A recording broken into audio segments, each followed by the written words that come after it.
Bueno, en esta nueva modalidad que hemos implementado aquí en C5N, con todos los candidatos, iniciado con la expresidenta Cristina Fernández de Kirchner, esta semana en el programa de Víctor Hugo estuvimos con el candidato a senador nacional Sergio Massa y hoy, junto a Víctor Hugo, junto a Roberto Navarro, recibimos a Florencio Randazzo. Buenas noches, Florencio.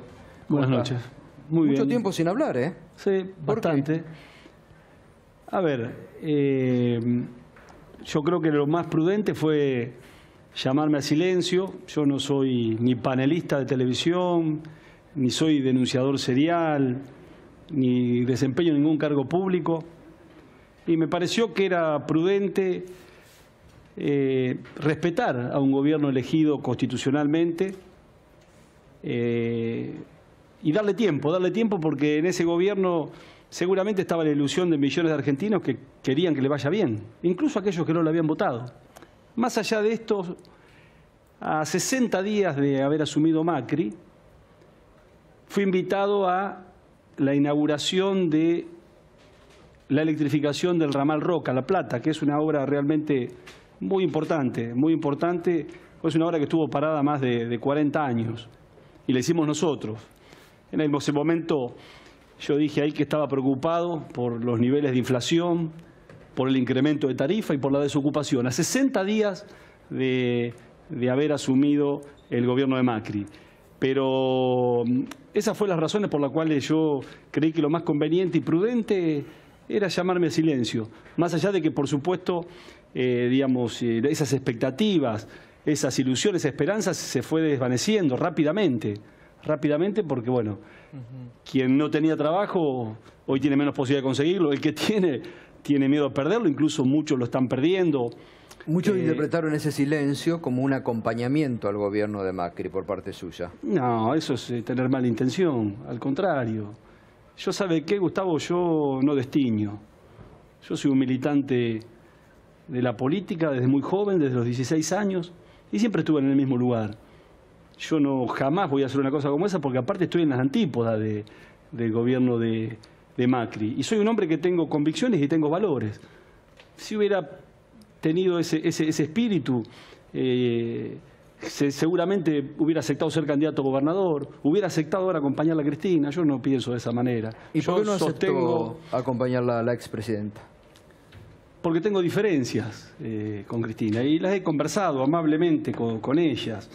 Primero porque me parecía importante que la selección del candidato del espacio se haga a través de la gente, no del dedo de los dirigentes. No es tan complicado esto. De hecho, la PASO, el sentido que le dimos a la PASO, recuerdo en el momento que dimos a un amplio debate, Cristina dice: flaco, tenemos que fortalecer los partidos políticos. No puede ser que esa decisión quede en manos de pocos dirigentes o de padrones enviciados, que finalmente terminan decidiendo quién es el candidato.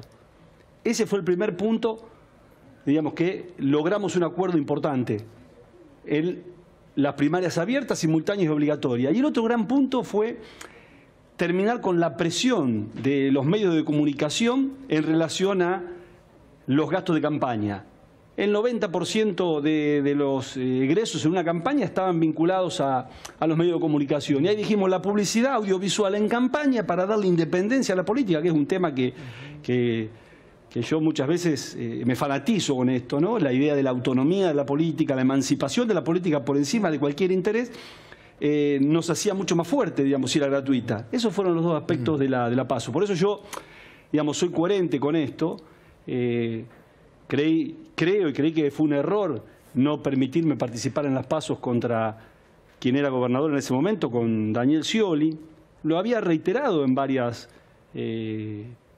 oportunidades durante mucho tiempo, que no iba a ser candidato a gobernador, que quería participar de la PASO porque me parecía que fortalecía el espacio político al cual yo adhiero, porque era una forma de darle fortaleza al candidato, cualquiera sea el resultado, si ganaba Scioli o ganaba yo, seguramente hubiéramos tenido mayores posibilidades en una primera vuelta. Esas fueron las razones. ¿Por qué no lo hizo, Florencio?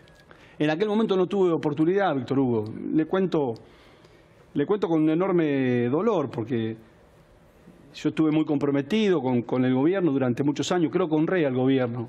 con mis actitudes, con la gestión, con el compromiso que le puse, la garra. Y había hablado en varias oportunidades con Cristina en relación a ser candidatos en las PASOs. Recuerdo la primera charla fue el 13 de noviembre del 2014, que le dije, mirá que voy a ser precandidato a presidente. Cristina salía de un estado convaleciente, de un problema de salud. Habíamos terminado de estatizar el Sarmiento después del episodio que habíamos tenido en octubre. Y le dije, mirá, yo creo que este espacio necesita tener candidatos. Si no, el peronismo, que es un partido de poder, va a ir a brevar a la figura de Daniel Scioli, con total sinceridad. Y no creo que lo más conveniente, creo que lo conveniente es que el espacio tenga varios candidatos. Y yo quiero ser precandidato a presidente. Si no me da a mí, a otro compañero, yo no voy a ser candidato a gobernador. Y así transcurrimos hasta que llegó el 17 de junio y las listas cerraban el 20. Y fui llamado por la presidenta, que me preguntó quién me iba a acompañar en la fórmula. Le señalé en aquel momento las dos alternativas. Una alternativa era con Carlos Zanini, que me pareció una fórmula demasiado dura. Y otra alternativa era reeditar la concertación. Recuerdo que Cristina me preguntó, ¿y qué es la concertación? ¿Qué es reeditar la concertación? Que me acompañe Claudia Zamora. Es la primera vez que cuento esto.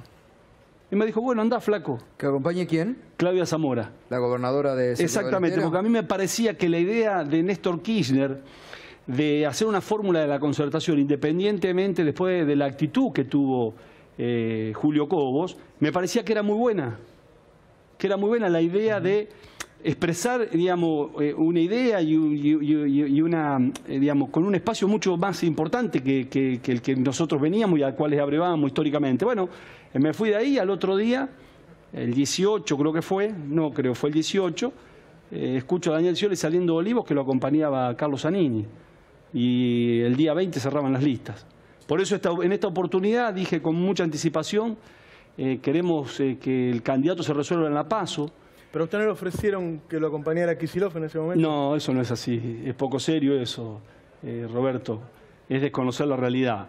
Si hubiera sido de esa manera, no había ninguna duda para que yo no participase en la PASO. Igual... De hecho, escuche bien, de hecho, en realidad lo que me ofrecen es la candidatura a gobernador. Y yo le he señalado recién a usted cuáles son las razones, las mismas razones que les estuve en aquel momento a la presidenta. Por ahí podía haber ganado el peronismo si usted era candidato a gobernador. Está bien, pero yo... ¿No hay un personalismo ahí? No, no, para nada. Mire, si hay algo que no tengo es personalismo y mi historia así lo refleja. Yo siempre he sido un tipo que he acompañado de los procesos políticos. En este caso a mí me parecía que lo fundamental era participar de una PASO, de una gran PASO, que legitimase al candidato. Y por otra parte, se lo quiero decir porque yo lo decía en aquel momento, cuando muchos periodistas se callaban la boca. Yo no estaba de acuerdo con la gestión de Scioli. No participo de la filosofía de Scioli, de la idea de Scioli, de la gestión de Scioli. Entonces me parecía inmoral aceptar ser candidato a gobernador con alguien que no tenía puntos de encuentro. Pero es importante esto porque a mí me parece que primero tiene que ver con el valor de la palabra, cosa que en la política se ha perdido. Y después tiene que ver con las convicciones, con los valores y con las conductas que una toma. La política no se trata de una carrera de oportunidades. A ver en qué lugar voy. Algunos no entendieron en ese momento. Gente cercana a mí, flaco, no te entendemos. ¿Cómo vas a dejar la gobernación de la provincia de Buenos Aires? Yo tenía otra idea, vuelvo a repetirle, y estaba convencido que estaba haciendo lo que correspondía. Yo quiero volver a explorar un tema antes de pasar al presente. Desde que asumió Mauricio Macri, primero quitó las retenciones y devaluó, los alimentos se fueron a un lugar en donde mucha gente empezó a pasar hambre. Después vino el tarifazo y hubo una lucha y tuvo que volver atrás. Después quiso meter 2 jueces por decreto y lo frenaron. Y fue haciendo una serie de cosas que generaron sufrimiento en la población. Y hubo resistencia y a veces tuvo que dar vuelta atrás por esa resistencia. Resistencia de una parte de la clase política, de los sindicatos, organizaciones sociales y de periodistas también. Y yo creo que eso redujo los daños y evitó sufrimiento del pueblo. Y entonces me pregunta un poco más profunda y referido a lo mismo que dijo el gato, ¿por qué no ayudó a evitar el sufrimiento del pueblo este año y medio? ¿Pero quién le dice que no ayude? ¿Usted le llama a ayudar a aparecer en los medios de comunicación? Y así ser relator de la realidad. Yo no creo en eso. Yo no creo en eso. Yo he ido a fábricas, de hecho he estado en fábricas de calzado en La Matanza, he estado en fábricas textiles en el pueblo de Villafrandia, he estado hablando con muchos comerciantes que tienen dificultades, he estado hablando con la Cámara del Cuero, con toda la pequeña y mediana empresa, donde están asistiendo a una combinación que es diabólica. es un consumo interno que se ha caído ferozmente, un ingreso de importaciones realmente alarmante, que no tiene ninguna explicación, tasas de interés sumamente altas, es decir, la combinación es absolutamente explosiva. Ahora, yo he defendido de mi lugar, vuelvo a repetirle, yo no tengo cargo público, no soy opinador profesional, no ando dando vuelta en los canales de televisión, no soy denunciador, lo acompañé desde mi lugar. Florencio, y es importante por eso esta primera aparición y esta posibilidad de hablar así de todos los temas, porque mucho se ha hablado en estos meses o en estos días. El diario Clarín, por ejemplo, Clarín publicó el lunes que el gobierno lo auxiliaba a usted dando ayuda a través de intendentes que se habían quedado en su espacio. Que Frigerio... Diario Clarín, ¿eh? El lunes, ¿qué tiene que ver con lo de Clarín? ¿Usted le cree a Clarín? Yo no leo habitualmente. Por eso. Lo leo en la radio. Por eso es importante, porque usted trabajó muchos años. Pero digo, lo importante ahí, Gustavo, es como, a ver, ¿a quién se le ocurre que yo porque estoy... está esta idea, pero no, se lo pregunto francamente. Pero ya lo sé. No es una chicana. Pero ya lo sé, Gustavo. Esta es la posibilidad de que usted habla ya lo sé, y de Gustavo. justamente sacar a luz. Está esta idea de que usted va a ser funcional al gobierno para sacarle votos al peronismo. Pero escúcheme, Gustavo, eso es ofender la inteligencia de la gente. Yo me he quedado en el lugar que estuve siempre, en el peronismo. Este peronismo que integró el Frente para la Victoria durante muchísimos años.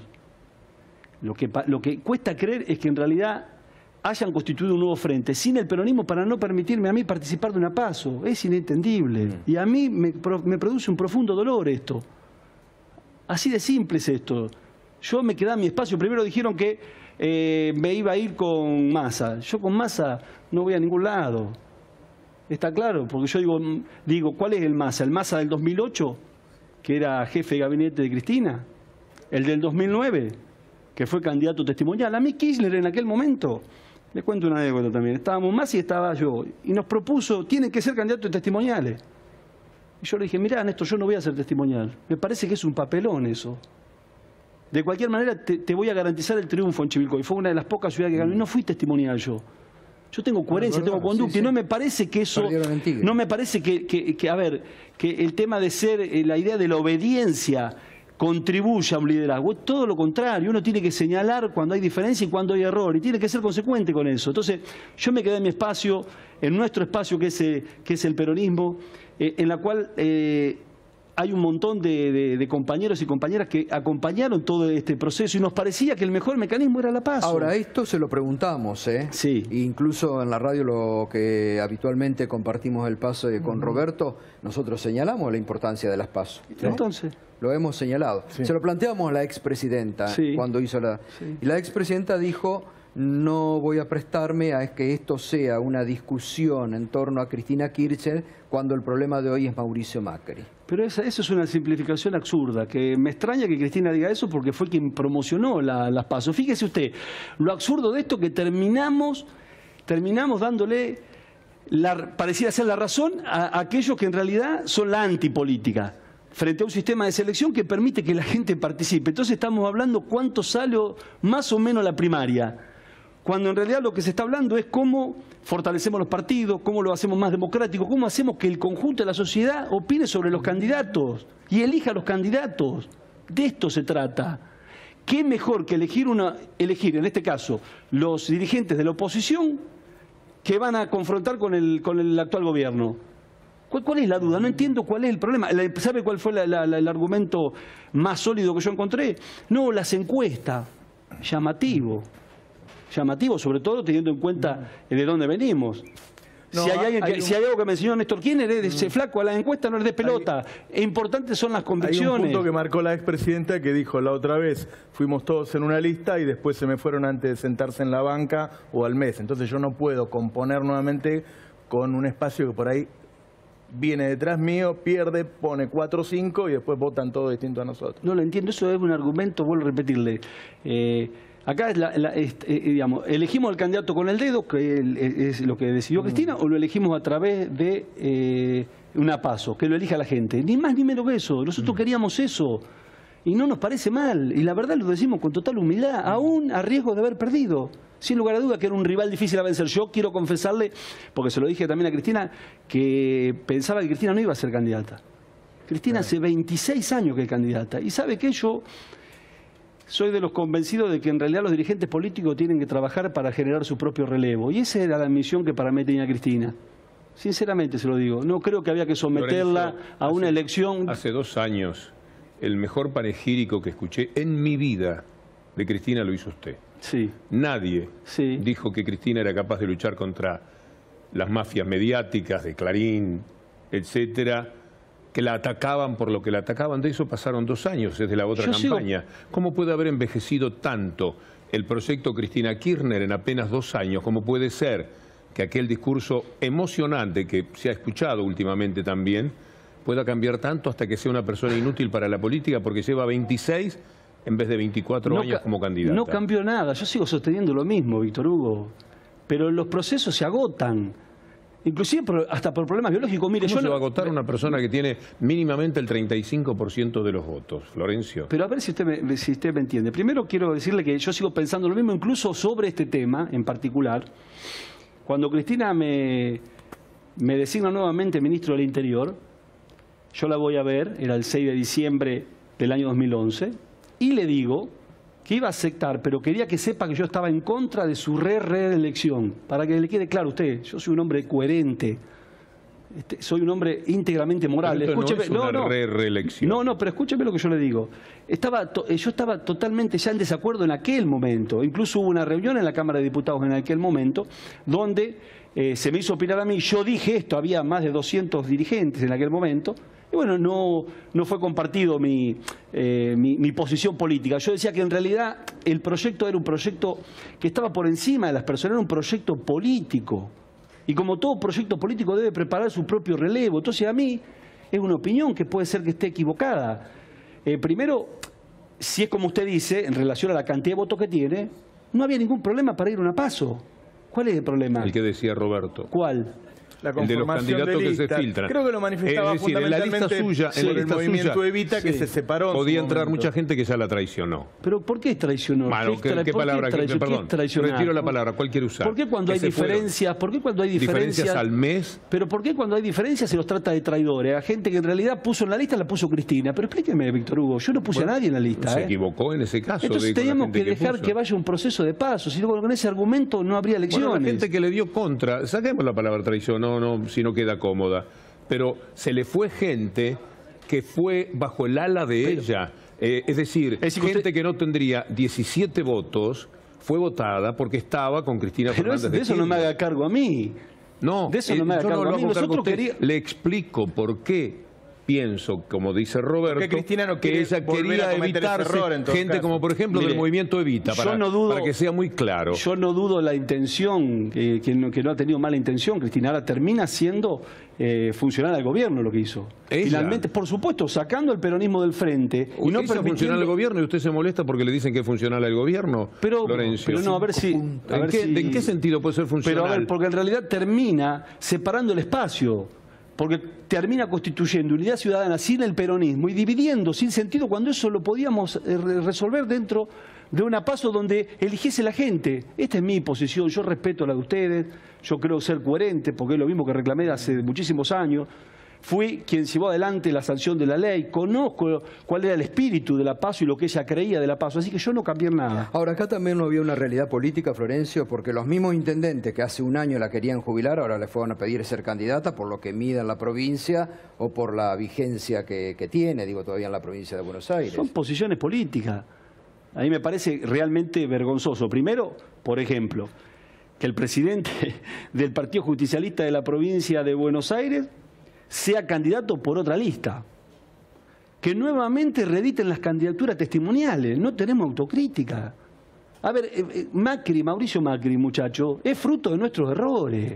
No nos confundamos. No, es fruto de una mafia mediática no, que usted la padeció en tanto integrante del gobierno. Es una simplificación eso, Víctor Hugo. Competir en una elección con una presidenta acusada de asesina, con un ministro de Economía acusado de robarse $2,5 millones en YPF, con un hijo de la presidenta con $65 millones que era mentira en un banco, y con el candidato a gobernador triple asesino, de lo que después nunca más se dijo, poner un voto a favor de esa gente es increíble. Y lo pusieron el 49% de la gente. No es poca cosa. Hugo, la lucha es contra esa mafia mediática. No subestimen a la gente.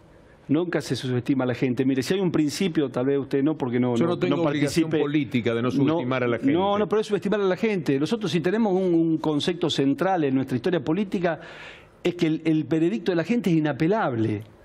Es inapelable, la voluntad. Inapelable. Bueno, entonces respetemos, no por eso es acertado, respetemos la voluntad de la gente. Yo no tengo ninguna duda que seguramente eso ha contribuido. Ahora, nosotros hemos cometido una serie de errores de los cuales ni siquiera nos hemos hecho cargo. ¿Cuál, Víctor por Hugo? ejemplo? La selección del candidato en aquel momento, un candidato que habíamos bombardeado durante muchos años. Inclusive usted como pero escúcheme una cosa.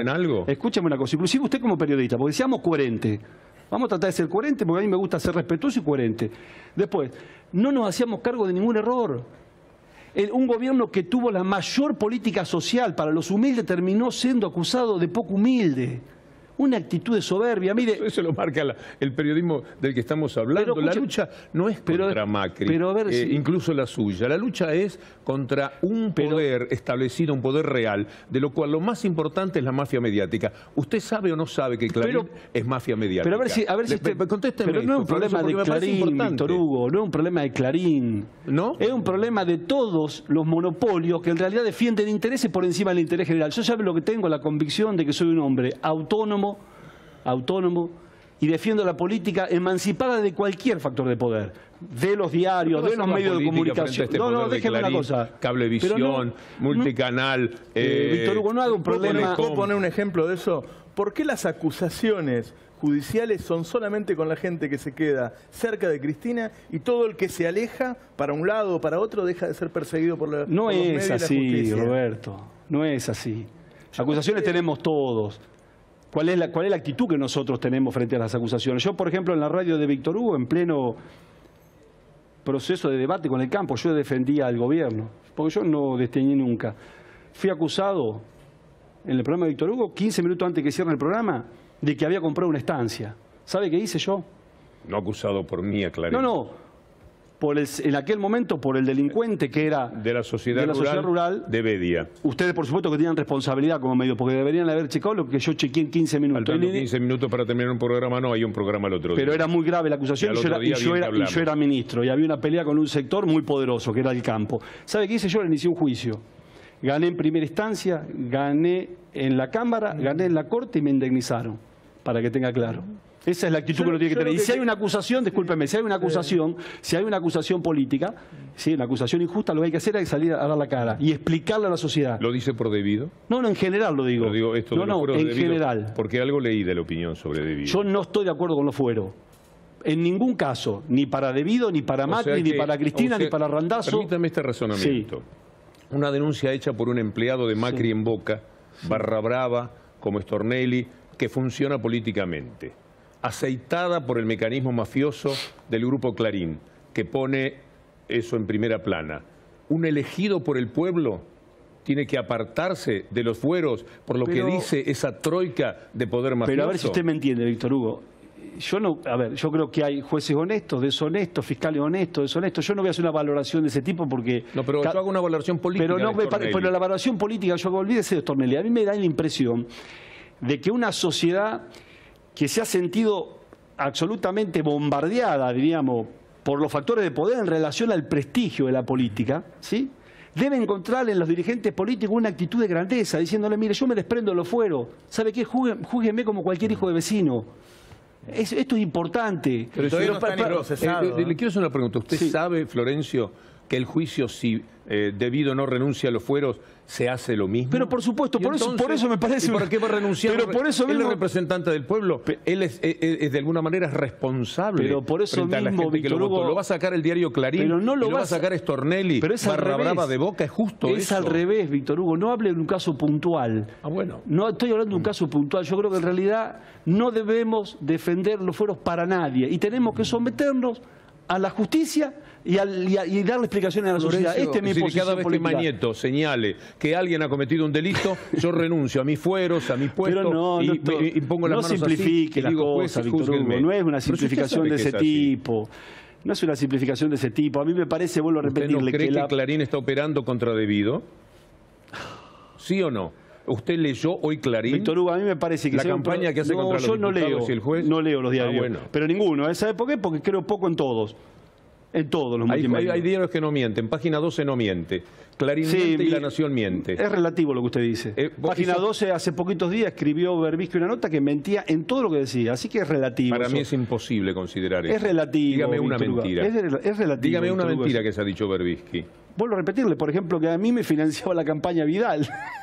Y que hablaron luego con un hermano mío en Chivilcoy. Es una apreciación. No, pero no, Víctor Hugo. Pero no es un dato, medios, no es una información. No quiero hacer una polémica con usted. Yo creo que los medios en términos generales... judicial en Argentina o no? Vuelvo a repetir. Que lo ha reconocido gente, Alberto lo reconoció, el Chino Navarro. A mí primero me dolería mucho que en realidad de comprobarse que Cristina puntualmente está involucrada y comprobado que tuvo un hecho de corrupción, me dolería enormemente porque yo estuve 8 años con Cristina. ¿No cree que ya es incomprobable? Pero a ver si me entiende, Víctor Hugo.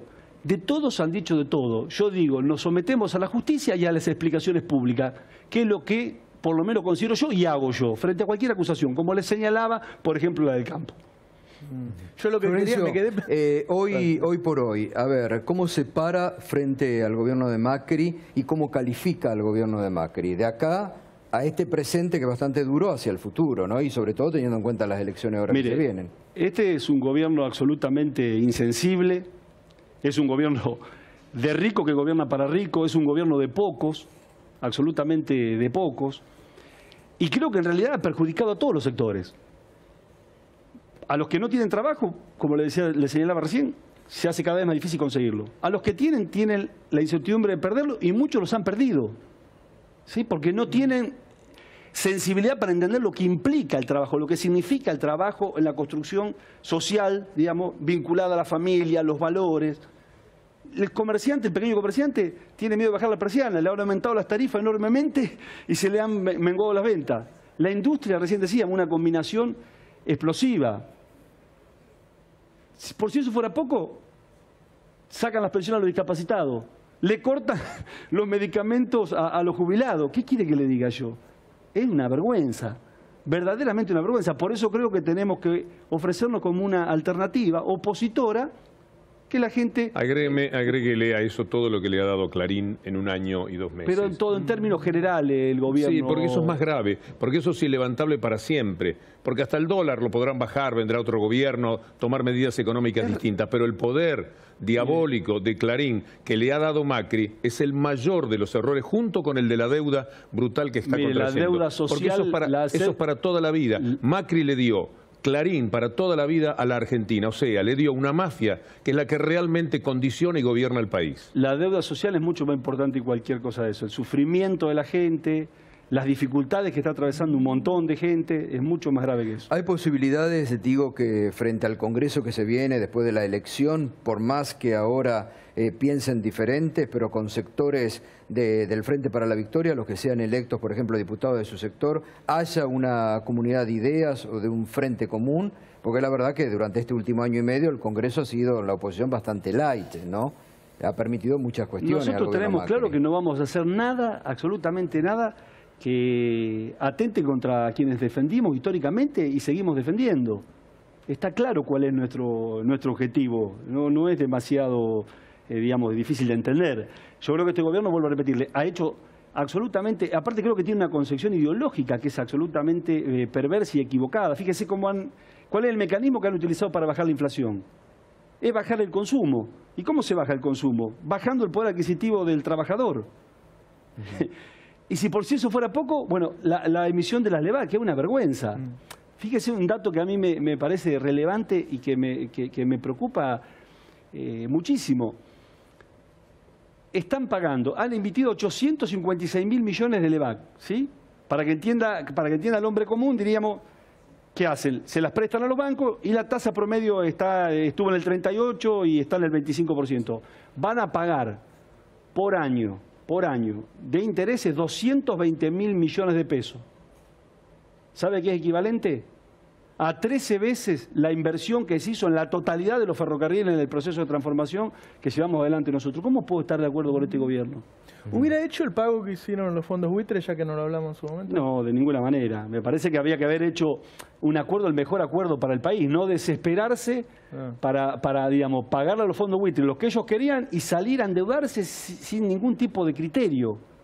Porque en realidad ahí también me parece que tiene que actuar el Parlamento Nacional, controlando qué tipo de deuda, con qué legislación se emite, con qué interés se emite, a qué plazo. Fíjese lo que ha sido la emisión de la deuda de 100 millones de dólares. ¿Sí? Perdón, de 2.750 millones de dólares a 100 años. Hipotecan a 100 años, sí, a mis hijos, a los hijos de mis hijos, ¿sí? Pagando 200 millones de dólares anuales, 200 millones de dólares anuales, para sacar 2.750 millones de dólares, ¿sí? Que es lo que se fuga en un mes y medio. ¿Sabe a qué equivalen los intereses de esa deuda por año? A todas las pensiones de chicos discapacitados en la Argentina. Es una verdadera inmoralidad. Lo que está haciendo Macri es una inmoralidad. ¿Y la tarifa qué hubiera hecho? Porque algo había que hacer con la tarifa. A mí me parece que la tarifa fue uno de los errores nuestros. Yo también lo he hablado con la presidenta en su momento. A mí me parece que nosotros debíamos ir ajustando la tarifa a los sectores que tenían poder adquisitivo y tenían capacidad contributiva. Y no terminar subsidiando a sectores que en realidad no era necesario. Bueno, se había sacado a toda la Franja Norte, Puerto Madero... No, pero era más profundo. Mire, no, creo que eso también fue un error. A mí me da la impresión de que la tarifa eléctrica se puede determinar la capacidad contributiva por el consumo.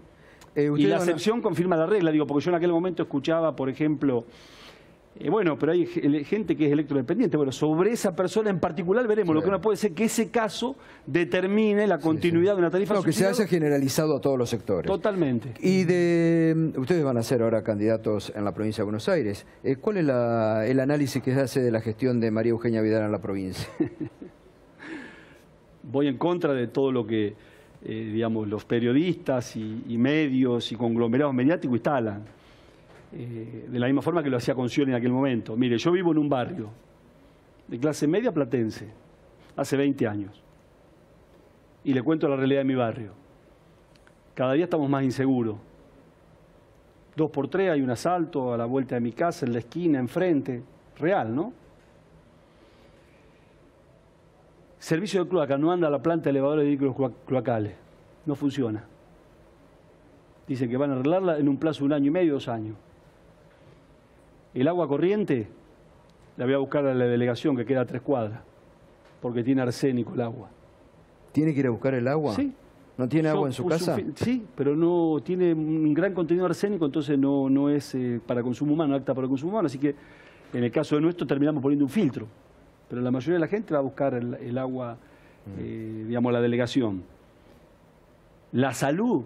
Está el hospital más cercano, el hospital de Gonet. Vaya un día cualquiera a La Guardia, pero no del hospital de Gonet, a cualquiera de los 74 hospitales que están en la provincia de Buenos Aires. Y el sistema educativo ni hablemos. ¿Qué quiere que le diga? Que cada uno de los que nos está escuchando se pregunte cuál es su situación real en relación a los servicios que presta la provincia de Buenos Aires. Y de ahí haga una evaluación de cómo es la gestión de Vidal, que ya lleva 19 meses.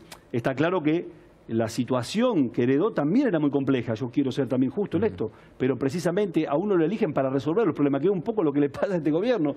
Este gobierno tiene un comportamiento de un pibe malcriado y caprichoso. Claro. Frente a cualquier problema dice, no, pero lo que me dejaron, no lo que me... Bueno, la gente lo eligió para que resuelvan los problemas. Ahora, ¿no hay mucho marketing en el medio también? ¿No hay mucha confrontación? El caso de los docentes, 3 meses atacando al gremio de los docentes para terminar accediendo ayer a una pauta salarial cercana a lo que pedían los docentes. No tenga duda que hay mucho marketing, sin lugar a duda, porque en realidad hay una manera de ver la política, de la cual yo tengo profundas diferencias, que tiene que ver con el marketing, con quienes intermedian la decisión entre el gobernante y la gente, que son los medios de comunicación, en términos generales, ¿sí? Y después, por otro lado, está la realidad.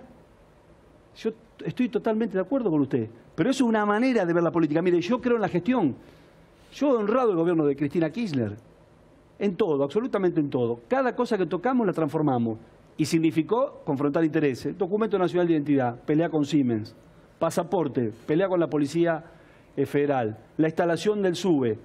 una pelea con la Cámara de Transportistas, porque significaba... ¿No cree que todo eso es lo que paga Cristina, justamente el haber peleado contra el establishment en todos esos temas? Yo le estoy diciendo, yo peleé, digamos, como ministro de Cristina. Pero la espalda, ¿quién la ponía? No hay duda que Cristina tuvo mucho que ver, pero antes que yo hubo un ministro también en el área mía, y sin embargo... Usted fue un excelente ministro, y sin embargo, pero la espalda, el dolor, la acusación, el bancarse a Clarín, a Mañeto, lo hacía ella. Pero usted el bancarse al establishment lo hacía Cristina. Pero usted Florencio. cree que yo no, cuando tomé esas decisiones, no confronté intereses. También lo hice porque me peleé con las empresas contratistas, que en realidad eran 4 las que hacían. Si revisamos Clarín, sí, de su tiempo y el de Cristina, le voy a decir esto, 1 billón de veces más de ataques a Cristina que a usted. Está bien, pero... podría decir que de usted prácticamente no hay ataques de Clarín. Pero es lógico que en realidad... Entonces, ¿quién se oponía al sistema? No me diga que en realidad porque no tengo ataque con Clarín no fui honesto en mi proceder y en mi forma de ver las cosas, Víctor Hugo. Es una simplificación lo que está haciendo usted. Usted tiene una obsesión y me la quiere trasladar a mí. Bueno, no me la traslade a mí. No, porque yo le cuento cuál ha sido... Todo lo que estamos haando aquí solo se puede hacer... Pero porque termina en una simplificación lo suyo. Mire, la ley de medios... No, la simplificación es decir que es Macri el culpable. Macri es un pobre personaje, un títere de ese poder real representado por Clarín. Si no miramos a los que verdaderamente mandan, Clarín, Techín, las corporaciones, mirarlo a Macri es una pérdida de tiempo, porque cuando no sea Macri... Hugo, está muy bien y yo estoy de acuerdo con eso. Por eso yo creo en la autonomía de la política, creo en la emancipación de la política y lo he llevado durante mi gestión. Absolutamente. ¿Y hoy por hoy dónde se van a parar? Ustedes, en esta campaña, frente al gobierno de Macri. Digo, ¿cuál es el principal punto que van a plantear o las diferencias que van a plantear? ¿Le parecen pocas diferencias las que, no, sí, pero la que le he planteado? Teniendo nosotros en cuenta creemos que hay que ponerle sociales que lo acompañan a usted sí, también. Por supuesto. Hay movimientos sociales, hay compañeros de algunos intendentes, hay, digamos, compañeros de otras fuerzas políticas que nos acompañan. Nosotros queremos poner un límite a Macri, dando este debate, discutiendo estas cosas y siendo absolutamente honestos de lo que pensamos y lo que creemos. Ni más ni menos que esto. Está claro cuál ha sido nuestra historia y cuáles son las diferencias que nosotros hemos tenido. Y yo se la he manifestado a Cristina, como recién le señalaba a ustedes, en relación a la falta de autocrítica, en relación de no entender que en algunas cosas nos equivocamos. Me parece que eso nos hubiera hecho muy bien, pero bueno, puede ser que yo esté equivocado, puede ser, ¿por qué no? Hubo varios casos de represión en los últimos tiempos, a los maestros, a los jubilados en Puente Pueyrredón. El otro día organizaciones sociales que en realidad habían liberado ya el Metrobús. ¿Usted qué opina de eso? Porque también hay gente que cree que está bien y que hay que liberar el paso de cualquier manera. Primero yo como un hombre común estoy harto de que 100 personas te terminen, digamos, limitando las posibilidades de ir a laburar, de trabajar, de ir llevar a los pibes a la escuela, en fin, de todo lo que implica cuando hay un piquete. Ahora, eso no justifica la represión de la policía y mucho menos justifica que en realidad no se vea la profundidad del problema. Hay un problema social real en Argentina. Ha aumentado la tasa de desocupación, ha aumentado la pobreza, tenemos niveles de inflación muy importantes. Entonces, hay que buscar las causas más profundas y, por supuesto, no criminalizar la protesta social, que ha sido un eje durante años muy difíciles que nos tocó a nosotros. Sí. Yo le quiero dejar una pregunta porque tenemos que ir a una tanda y es, hay propuestas ya, ¿no? Digo, Cristina hizo una propuesta para bajar los alimentos, para bajar las tarifas, emergencia farmacológica. Massa está hablando también de bajar el IVA, tiene propuestas en seguridad. A mí me gustaría escuchar un poquito el eje de las propuestas tuyas. Vamos a una tanda, ¿les parece? Sí, vamos. ¿Sí? Dale, ya volvemos.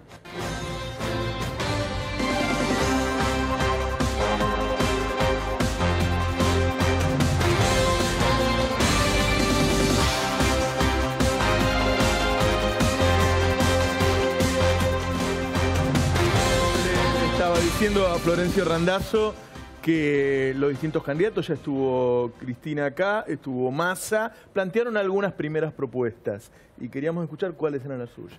A ver, primero nosotros lo que no vamos a hacer es promesas que después no se cumplan, que es otra de las características del gobierno de Macri. Macri no cumplió con nada de lo que prometió. Y después no queremos hacer propuestas incumplidas, que es lo que hacen algunos candidatos, el oportunismo. ¿Qué es lo que quiere escuchar la gente? Que vamos a bajar todos los impuestos y que a su vez vamos a incrementar el gasto de la inversión social. Es poco serio eso. Nosotros el día sábado a las 10 de la mañana hasta las 2:30, digamos, tenemos el resumen de todos los aspectos, diríamos, propuestas que vamos a presentar. Hemos venido trabajando desde hace varios meses con un equipo de técnicos y, por supuesto, monitoreados desde lo político, en materia económica, en materia de empleo, en materia de seguridad. Una de las cosas que yo creo que no me quiero quedar corto porque se van a enojar las mujeres, en cuestiones de género, digamos, hay una serie de ejes que son todos importantes. Me parece que a mí habría que ir a un acuerdo económico-social, a mí me parece que habría que generar una mesa con un acuerdo económico-social donde sentemos a los empresarios, a los trabajadores, a los representantes de los trabajadores, a algunas organizaciones con prestigio, para en realidad ponernos de acuerdo en 3 cosas fundamentales: tema tarifa, tema precio y tema salario. Pero ojo, con un único objetivo, de priorizar el interés de los más débiles. ¿Sí? Deberíamos discutir una política de fomento a la inversión, que me parece que es estratégico para la Argentina. Por supuesto, para sostener una política que elimine los monopolios, oligopólicos en algunas actividades que son centrales en la Argentina y que encarecen el producto, desde que sale del productor a la góndola. Fíjese que aumenta un producto en promedio, de que sale del productor a la góndola 6 veces. Perjudicamos al productor y perjudicamos al consumidor. ¿Por qué? Porque hay un mercado concentrado. Yo voy a decir una cosa que seguramente no sé cómo, no es políticamente correcta. Yo discutiría, por ejemplo, las cadenas de comercialización. Yo quiero discutir con Jumbo, quiero discutir con Carrefour, quiero discutir con Coto, quiero discutir. Y no sé si eso es tan bueno para el país.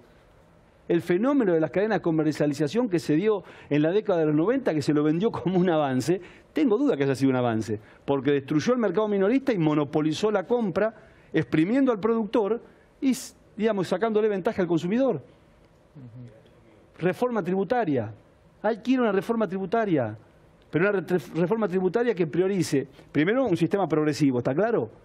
Después que priorice el empleo y al mundo productivo.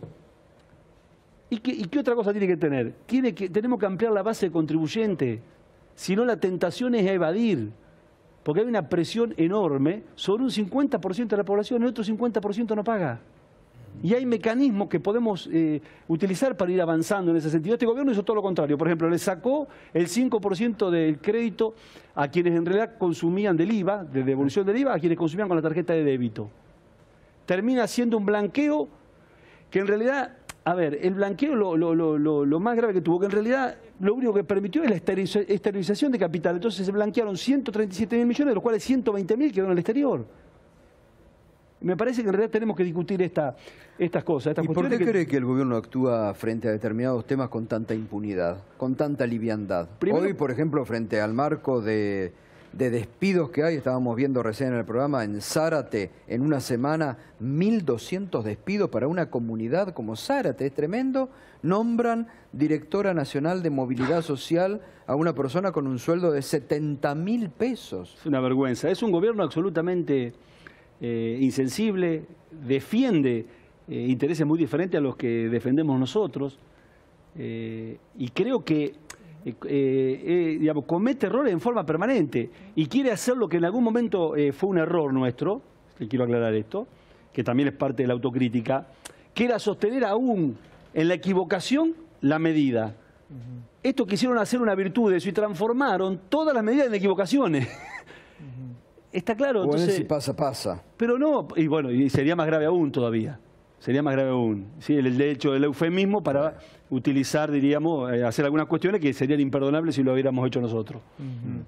Digo, por último, Víctor Hugo, ¿querés hacer una pregunta? No, bueno. Discutimos mucho también en Argentina el tema de la justicia. Digo, acaban de correr a alguien del Godoy, del Consejo de la Magistratura, que puede hacer que directamente quede todo en manos de Mauricio Macri. Como cerraron el caso Arribas, digo, lo están acusando en Brasil y cerraron el caso. Puede llegar a manejar cada juez que no hace lo que quiere, lo pueden sacar. Se van a quedar con el Consejo de la Magistratura. ¿Qué se puede hacer frente a eso? No es tan sencillo. Creo primero que la justicia es el único poder que en realidad no está sometido a la voluntad popular en forma permanente, como es el Poder Legislativo y el Poder Ejecutivo.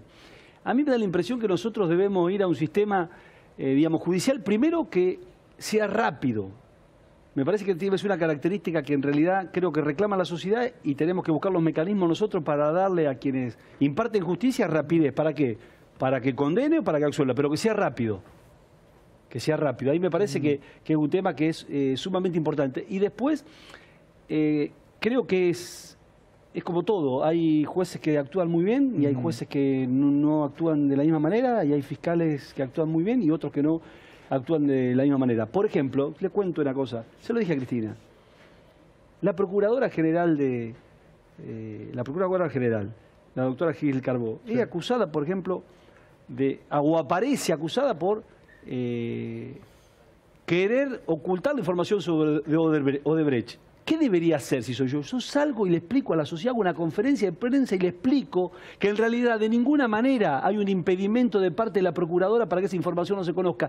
Nosotros, en el caso mío, quisiera más que nadie que se conozca la información. Vive exigiendo ir al Parlamento. Pero bueno, macanudo, pero no solamente el Parlamento, a través de los medios de comunicación, porque yo no dudo de la honestidad de ella. Ahora hay que decírselo a la sociedad, hay que contarle a la sociedad.